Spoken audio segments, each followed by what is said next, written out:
السلام علیکم ورحمۃ اللہ تعالیٰ وبرکاتہ۔ یہ سیرت النبی صلی اللہ علیہ وآلہ وسلم کا آخری قسط ہے، قسط نمبر 19۔ اس میں حضور صلی اللہ علیہ وسلم اور قرآن مجید کے متعلق آخری 18 سوال و جواب بیان کریں گے۔ سوال نمبر 1، قرآن مجید کے پہلے حافظ کون تھے؟ جواب، خود حضور صلی اللہ علیہ وسلم۔ سوال نمبر 2، قرآن مجید میں حضور صلی اللہ علیہ وسلم کی اسم ذاتی کے عنوان سے کتنی صورتیں ہیں؟ جواب، صرف ایک، سورہ محمد۔ سوال نمبر 3، حضور صلی اللہ علیہ وسلم کی جبریل امین سے دوسری ملاقات کب اور کہاں ہوئی تھی؟ جواب، غار حرا میں 18 رمضان المبارک بروز جمعہ۔ سوال نمبر 4، حضور صلی اللہ علیہ وسلم پر قرآن مجید کی کون سی پہلی مکمل صورت نازل ہوئی تھی؟ جواب، سورہ فاتحہ یعنی الحمد شریف۔ سوال نمبر 5، مکہ شریف میں حضور صلی اللہ علیہ وسلم پر کتنا عرصہ تک قرآن مجید نازل ہوتا رہا؟ جواب، تقریباً 13 سال تک۔ سوال نمبر 6، مدینہ شریف میں حضور صلی اللہ علیہ وسلم پر کتنا عرصہ تک قرآن مجید نازل ہوتا رہا؟ جواب، تقریباً 10 سال تک۔ سوال نمبر 7، حضور صلی اللہ علیہ وسلم پر آخری وحی کون سی نازل ہوئی تھی؟ جواب، سورہ بقرہ کی آیت نمبر 281 اور بعض روایات کے مطابق سورہ مائدہ کی آیت نمبر 3۔ سوال نمبر 8، قرآن مجید میں سب سے پہلے کون سی رات میں حضور صلی اللہ علیہ وسلم پر نازل ہونا شروع ہوا تھا؟ جواب، لیلۃ القدر میں۔ سوال نمبر 9، اس کتاب کا نام بتائیں جس کا پیش کرنے والا خود اس کی زندہ تفسیر ہے؟ جواب، قرآن مجید۔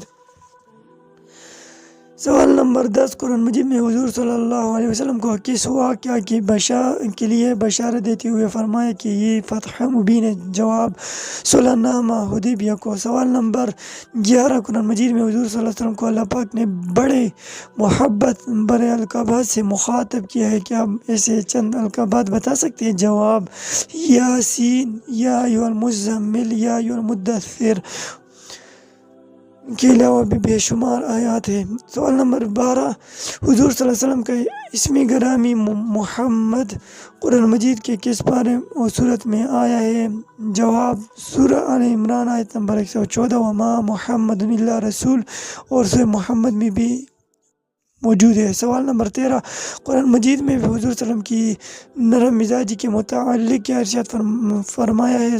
جواب، اے پیغمبر، یہ اللہ کی بڑی رحمت ہے کہ تم ان لوگوں کے لیے بہت نرم مزاج واقع ہوئے ہو، ورنہ اگر کہیں تم تند خو اور تنگ دل ہوتے تو یہ سب تمہارے گرد و پیش سے چٹ جاتے، اور ان کے قصور معاف کر دو اور ان کے حق میں دعائیں مغفرت کرو، اور دین کے کام میں ان کو بھی شریک مشورہ رکھو، یعنی وما کنت لدیہم، چوتھی پارے میں یہ آیت موجود ہے۔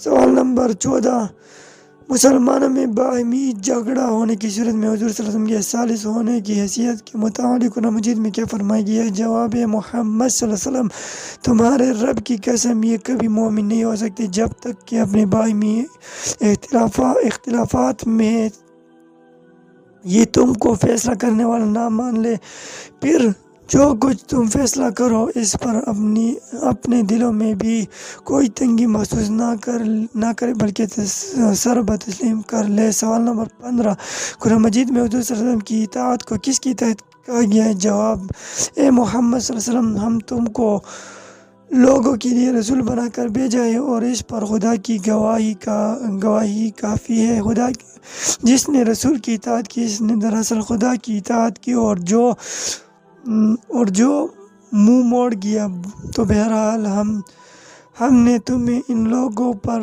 پاسباں بنا کر تو نہیں بھیجا ہے۔ سوال نمبر 16، حضور صلی اللہ علیہ وسلم کو منافقوں کی نماز جنازہ نہ پڑھنے کا حکم کب دیا گیا ہے؟ جواب، سورہ توبہ آیت نمبر 84 میں۔ سوال نمبر 17، حضور صلی اللہ علیہ وسلم کو مشرکوں کے لیے دعائیں مغفرت نہ کرنے کا حکم کن آیات میں دیا گیا ہے؟ جواب، سورہ توبہ آیت نمبر 113۔ سوال نمبر 18، قرآن مجید کی روشنی میں بتائیں کہ کیا حضور صلی اللہ علیہ وسلم لکھ پڑھ سکتے تھے؟ جواب، قرآن مجید کی آیت سورہ عنکبوت آیت نمبر 48 میں ارشاد ہے، اے محمد، اے نبی صلی اللہ علیہ وسلم، تم اس سے پہلے کوئی کتاب نہیں پڑھی تھی قرآن مجید کی آیت سورہ عنکبوت آیت نمبر 48 میں ارشاد ہے، اے نبی صلی اللہ علیہ وسلم، تم اس سے پہلے کوئی کتاب نہیں پڑھے تھے اور نہ اپنے ہاتھ سے لکھتے تھے، اگر ایسا ہوتا تو باطل پرست لوگ شک میں پڑ سکتے تھے۔ حضور صلی اللہ علیہ وسلم مبارک کا امی ہونا بہت بڑا عظیم معجزہ ہے۔ یہ حضور صلی اللہ علیہ وسلم کی شان ہے اور عام لوگوں کے لیے یہ شان نہیں۔ تو یہ تھے حضور صلی اللہ علیہ وسلم اور قرآن عظیم کے بارے میں 18 سوال و جواب۔ تو حضور صلی اللہ علیہ وسلم کی سیرت کے متعلق الحمدللہ 19 اقساط مکمل ہوئے، تو اس کو خود بھی بار بار سنیں اور یاد کریں اور اپنے بچوں اور اپنے دوستوں اور اپنے رشتہ داروں کو بھی سینڈ کریں تاکہ وہ بھی ان کو یاد کر سکے یا سن سکے اور ان کے دل میں بھی حضور صلی اللہ علیہ وسلم کا عشق و محبت پیدا ہو سکے۔ تو انشاءاللہ ملتے ہیں اگلی ویڈیو میں دوسرے موضوع کے ساتھ۔ السلام علیکم ورحمۃ اللہ۔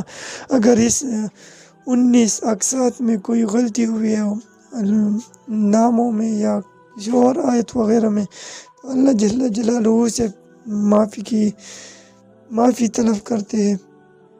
اللہ جل جلالہ ہم سب خاتمہ ایمان پر فرمائے۔ السلام علیکم ورحمۃ اللہ۔